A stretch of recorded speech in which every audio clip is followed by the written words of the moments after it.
Praise the lord. ఈ దిన దేవుని వాగ్దానము. ప్రభు మనసును ఎరిగి ఆయనకు బోధింపగలవాడెవడు? 1 కొరింథీయులకు రాసిన పత్రిక 2వ అధ్యాయము 16వ వచనము. దేవునికి ఆలోచన చెప్పటం కానీ, ఆయనకు బోధించటం కానీ, ఆయనకు ఆదేశం ఇవ్వడం కానీ మన పని కాదు. మనం ఇక్కడ జరిగే విషయాలు తెలియజేయడం, అందుకు చేయవలసినదేదో దేవునికి తెలపవలసిన పని లేదు. నా తలంపులు మీ తలంపులు వంటివి కావు, మీ త్రోవలు నా త్రోవలు వంటివి కావు. ఇదే యెహోవా వాక్కు.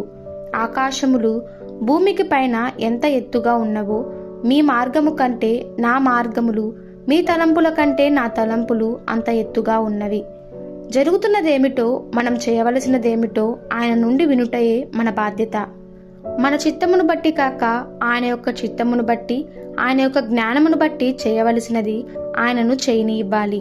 దేవుడే దేవుడు, మనం కాదు. ఆ విషయాన్ని మనం గుర్తెరిగి ఆయనకు సమర్పించుకోవాలి.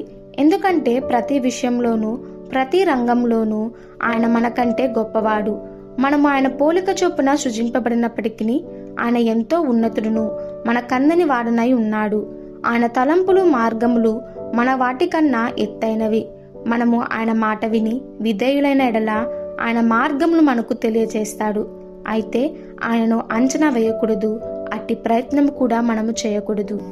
ఈ దిన దేవుని వాగ్దానము మనందరి జీవితంలో నెరవేరులాగున ప్రభు కృప మనకి తోడై ఉండును గాక. ఆమెన్. God bless you.